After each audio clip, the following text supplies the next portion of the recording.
And hey folks, me again, back again with another video today, reacting to underrated 80s cartoons. So hope you enjoy the video. Like, subscribe, follow me on the TikTok and Discord, and up chit chat.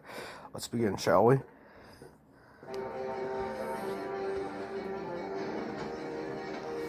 Don't you ever quit, Rambo! When you're fighting evil, you never ever give up.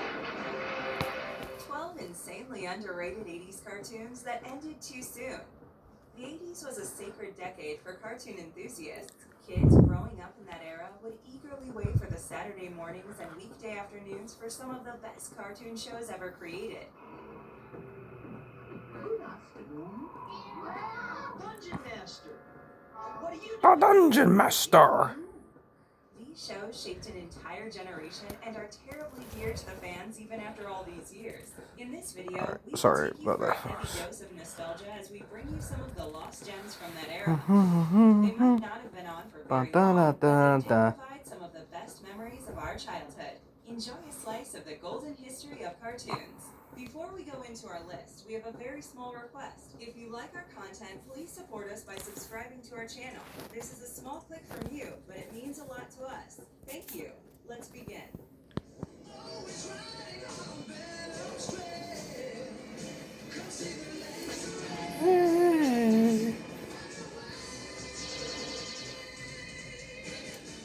Mask, 1985 to 1986. Wow. Matt Tracker is a multimillionaire who learns of a terrible international crime organization called Venom. To counter Venom. forces, he teams up with a group of friends, all of whom have some unique special skills just like him. They form the military organization called Mask and become a team of masked crime fighters who operate with a fleet of hidden vehicles. This one's from Rambo. Lock your tracking device. We've got to get that video back together. They are determined to destroy Venom, and the brains behind its operations, Miles Mayhem. Miles is also the man responsible for the death of Matt's father, and personal vengeance partly drives the hero's every action. This cartoon was too good to be forgotten. It definitely formed an integral part of 80s action animation cohort. Every hero was given their own cool vehicle, and you could tell from just one look that the animation was of a substantially high quality. Okay, follow me. There are moments that will give you a serious Transformers vibe, such as when the More planes than turn meets into the helicopters eye. and race cars begin to fly. It was one of the first crime-fighting shows in the world of animation, and even with simplistic plots, the narrative packed quite a punch. Although the cartoon quickly became a thing of the past, a movie is currently in the works, with F. Gary Gray at the helm. We personally can't wait for the delightful end result, which will take inspiration from this wonderful series. Inspiration. It is a time Okay. when magic is more powerful than science, and only those who control the magic control destiny. They are the visionaries. Visionaries, Night of the Magical Light, 1987. On the fictional planet of Prismos, a super futuristic world with high-end technology, all complex machines suddenly stop functioning as a result of combined radiation from the planet's 3 suns. The inhabitants of Prismos, knights called the Visionaries, try to make up for the sudden lack of technology using ancient magic. Those wishing to acquire the knowledge of such magic must participate in a competition organized by the wizard Merklin.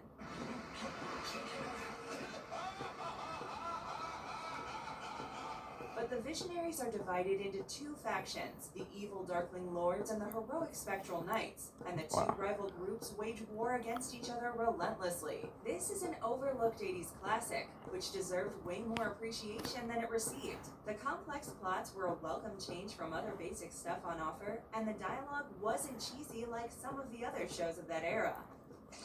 Careful, you fool! Now pick it up, or your people will suffer.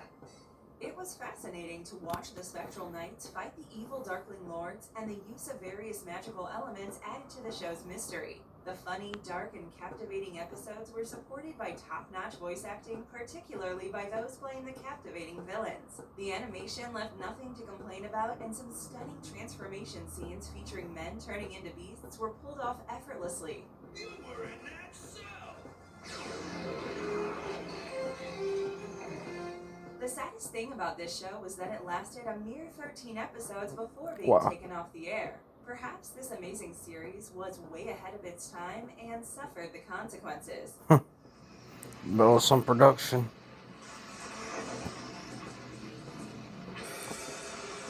Rambo.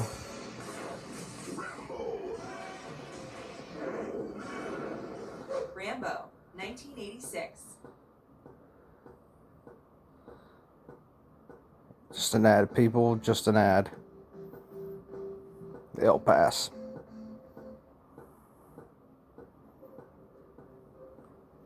This one I can actually skip. 1986. This was an exciting and action-packed cartoon series that had the simplest of plots. Get me Rambo.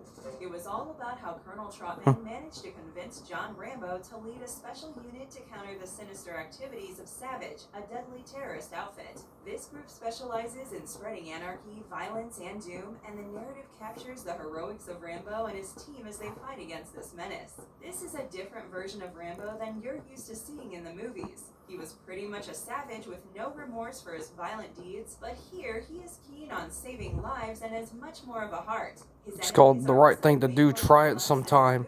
And are even capable of taking down our protagonist. Nice knife, Rambo. All this adds together to create some nail-biting, hard-hitting action sequences that are too cool for school. The narrative somewhat picks up from where it was left off in the third Rambo movie, making it one of the best military-based cartoon shows of all time, in the same league as shows like G.I. Joe. The array of weaponry on offer, such as the AC-130 Spectre gunship and the OV-10 Bronco, will blow your mind. However, there were some problems that could have been addressed in order to achieve better results. Thanks for the lift. Nice move.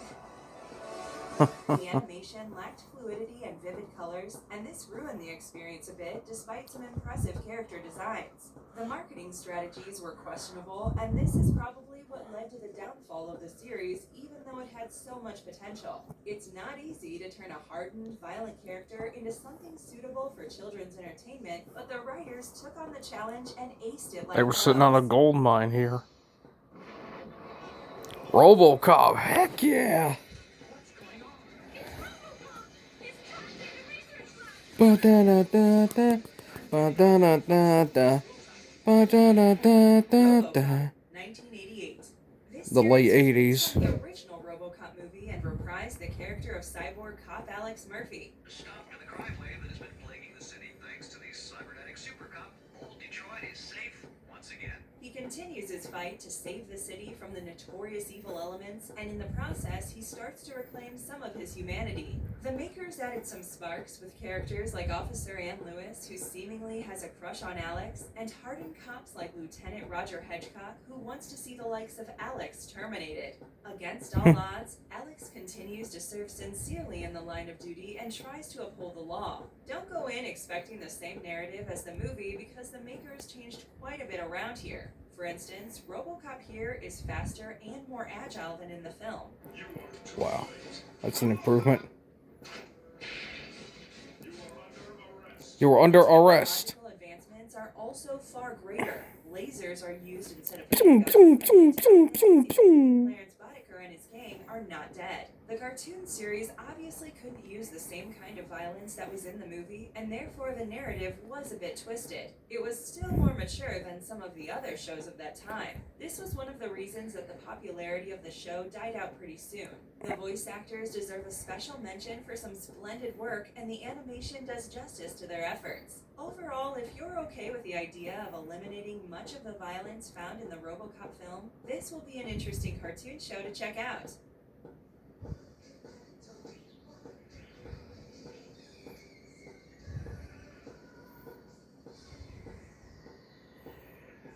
Oh, this is nice.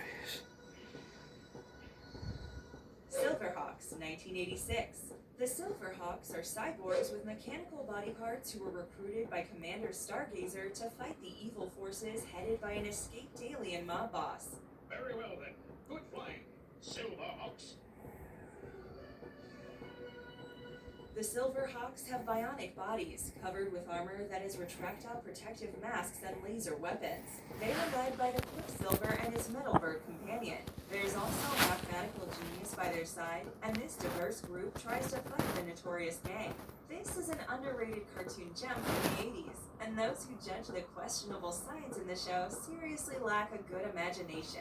It was a joyous experience to watch the brightly colored characters in action in the futuristic setting. The villain was a clear Mum-Ra ripoff, but we didn't mind given how amazing it looked. His obedient sidekick was also an entertaining addition to the strange cast of characters in the show. It was one of those shows where the villains were way cooler than the dull and boring heroes. You two, dummies, look over your shoulder. You see the Silver. Yes, they did lose in the end, but not before they almost had you rooting for them. The same people who made this show were responsible for popular hits like Thundercats, and even though the plot is formulaic, we had no problem with the content on offer. If you want a classic retro throwback from the golden era of cartoons, Silverhawks is the one to check out. Who was that? That was Venger, the force of evil. I am Dungeon Master, your guide in the realm of Dungeons and Dragons. Dungeons and Dragons, 1983. A group of friends is accidentally transported into the world of Dungeons and Dragons while they're enjoying a roller coaster ride in an amusement park. When they arrive in the new mysterious realm, they encounter the Dungeon Master, who gives each of them a magical item. They must find their way home out of this world, but it won't be easy, with the evil Venger trying to steal their weapons to rule the realm with. Oh no! I will use the magic of your hat to add to my power. We eventually learn that the Venger is the corrupt son of the Dungeon Master, and the show ends on a cliffhanger much to our frustration. One of the highlights of this amazing show was the brilliant selection of deep characters, who were a class apart from what you might expect of a show of this kind. The emotional realism in the narrative was fascinating, and we love the naturalistic reactions of the kids dealing with all kinds of emotions from fear to selfishness. Oh no! This won't get us home. Merlin!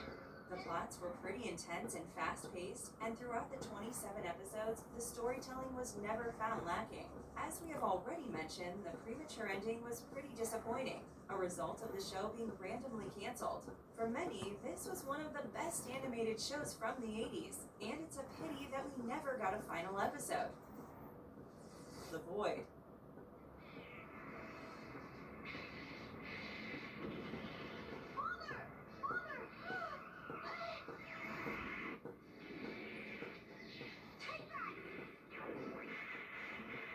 Ulysses 31, 1981.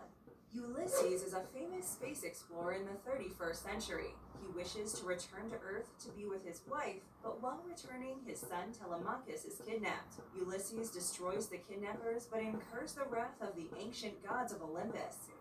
Until they find the kingdom of Hades, their bodies will remain as lifeless as stone.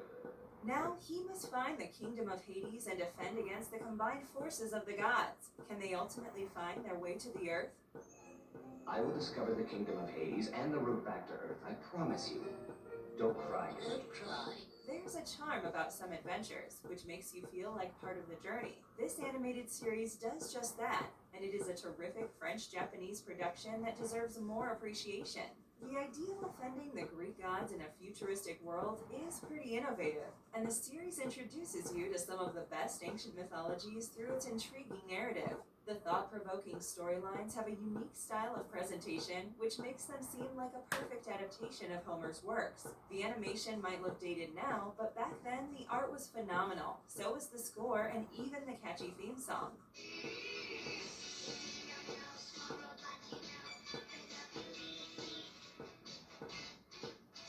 The action will keep you on the edge of your seats, and we were impressed with the deep characters portrayed. The fact that shows like these have been forgotten is criminal, and goes to show that the quality of cartoons deteriorated with time. His courage and his fabulous son's sword against the forces of evil.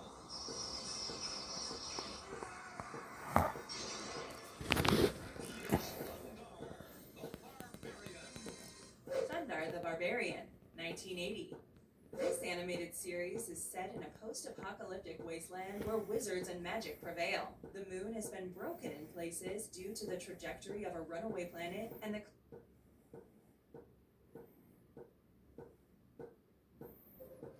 I'll skip it for y'all. I'll just skip it. change a life. To save.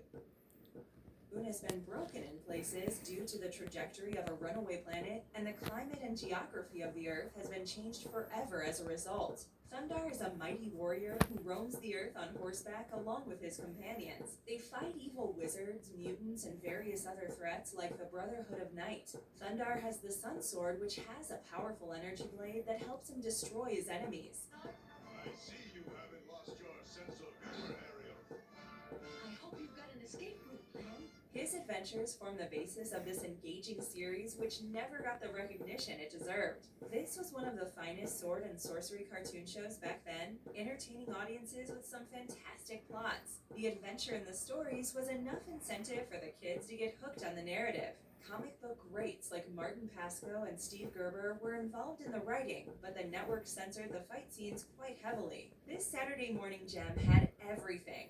Cool fights, lovable characters, humorous sidekicks, and the ultimate battle between good and evil. The protagonist, a barbaric fighter, was popular with the kids, although the grown-ups often frowned at his questionable character. The background animation made things visually appealing, and the well-choreographed action scenes were the icing on the cake.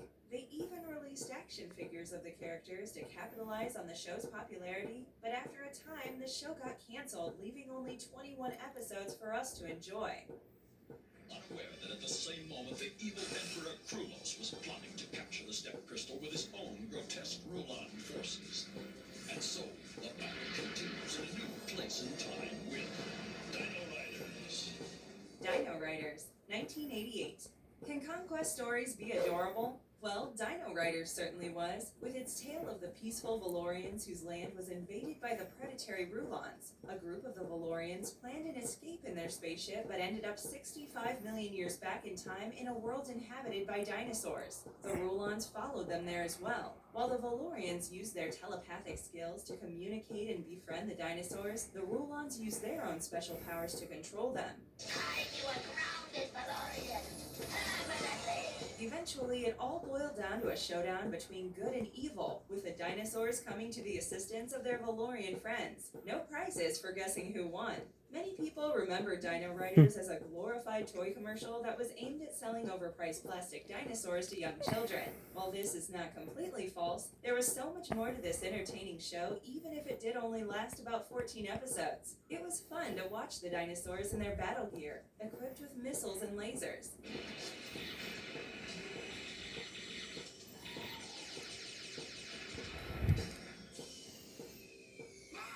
Just like in the best 80s cartoon shows, there's always a lesson to learn at the end of each action-packed episode. We loved the character designs, but the dinosaurs definitely stole the show. Our favorite was the Triceratops that had a pair of double cannons mounted on its side, which could rotate to function as armor as well. The artwork is amazing, and the use of vibrant colors made for a visually pleasing experience. The show could have gone on for much longer, but the second season was a disaster, and suddenly it was taken off the air overnight. Humanoids. Evil that lies within.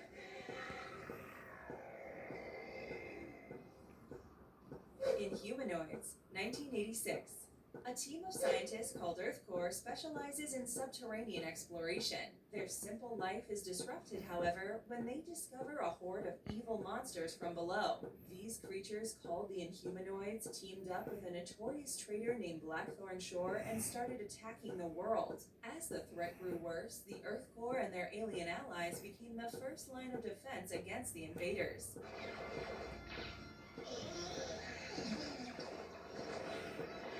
This underappreciated classic was pretty scary for the kids back in the day. The plot was fueled by the urge to sell toys, but things soon changed for the makers. Inhumanoids proved to be one of the rare occasions where the writers were allowed a lot of creative liberty, and the toy line was even canceled after the first season. The people involved in the show's creation were the same who made hits like G.I. Joe and Transformers. One of the monsters in the show, called Tendril, was inspired by Lovecraft's Cthulhu and was almost as intimidating.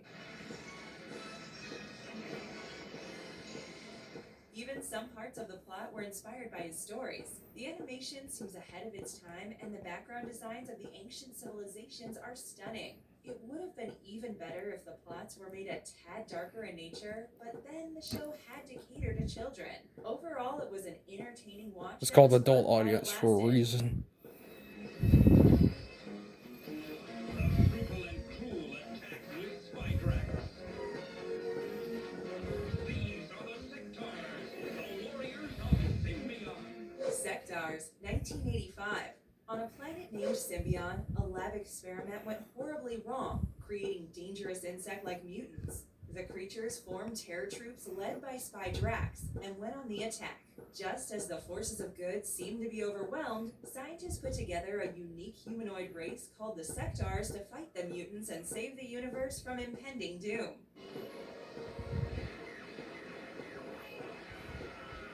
This syndicated miniseries with its 5 half-hour segments might be forgotten by many, but some still remember fondly the interesting sci-fi plot. Like any conventional cartoon plot from that time, this show had the typical good guys and dramatic villains, which happened to look like spiders. The makers focused on bringing together likable characters, and if you overlook some questionable writing, you will appreciate this joyous nostalgia trip.